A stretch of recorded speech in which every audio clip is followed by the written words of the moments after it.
మన్యం జిల్లా కురుపాం నియోజకవర్గం కొమరాడ మండలంలో వన్నం తులసి వలస కేమిశీల పాలెం కొరసిల తదితర గ్రామాల్లో శనివారం సాయంత్రం వైసీపీ ఎమ్మెల్యే అభ్యర్థి పాముల పుష్ప శ్రీవాణి ముమ్మరంగా ఎన్నికల ప్రచారం నిర్వహించారు. ఈ సందర్భంగా పుష్ప శ్రీవాణి మాట్లాడుతూ జగనన్న ప్రభుత్వంలో 5 ఏళ్లలో పార్టీలకు అతీతంగా ప్రజలకు సంక్షేమ పథకాలు అందించాం కాబట్టి ప్రజలకు ధైర్యంగా ఓటు అడుగుతున్నామన్నారు. గిరిజన ప్రాంతాలను మరింత అభివృద్ధి జరగాలంటే మళ్లీ ఫ్యాన్ గుర్తుపై ఓటు వేసి నన్ను ఎమ్మెల్యేగా జగనన్నను ముఖ్యమంత్రిగా ఆశీర్వదించాలని కోరారు. మే 13న జరగనున్న సార్వత్రిక ఎన్నికల్లో ఫ్యాన్ గుర్తుపై 2 ఓట్లు వేసి ఎమ్మెల్యే అభ్యర్థిగా నన్ను ఎంపీగా డాక్టర్ గుమ్మ తనుజరాణిని గెలిపించాలని కోరారు. ఈ కార్యక్రమంలో వైఎస్ఆర్సీపీ నాయకులు, కార్యకర్తలు, ప్రజలు పెద్ద ఎత్తున పాల్గొన్నారు.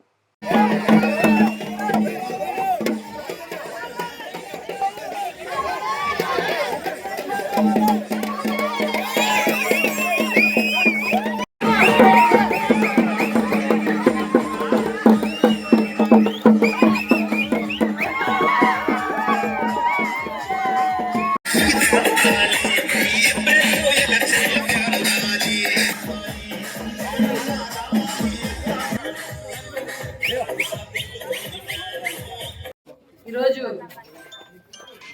గుణవృత్తి పంచాయతీలో ఇక్కడ ఏర్పాటు చేసినటువంటి ఈ సమావేశానికి విచ్చేసినటువంటి వేదిక మీద ఉన్నటువంటి పెద్దలకు,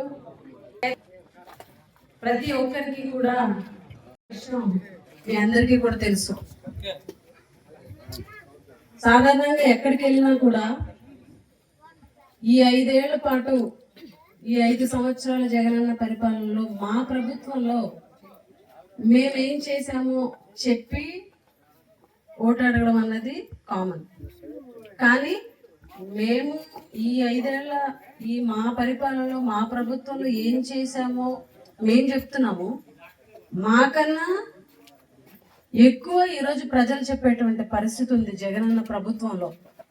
ఎందుకనంటే ఈరోజు ఎక్కువ లబ్ధి పొందింది పేద ప్రజలు.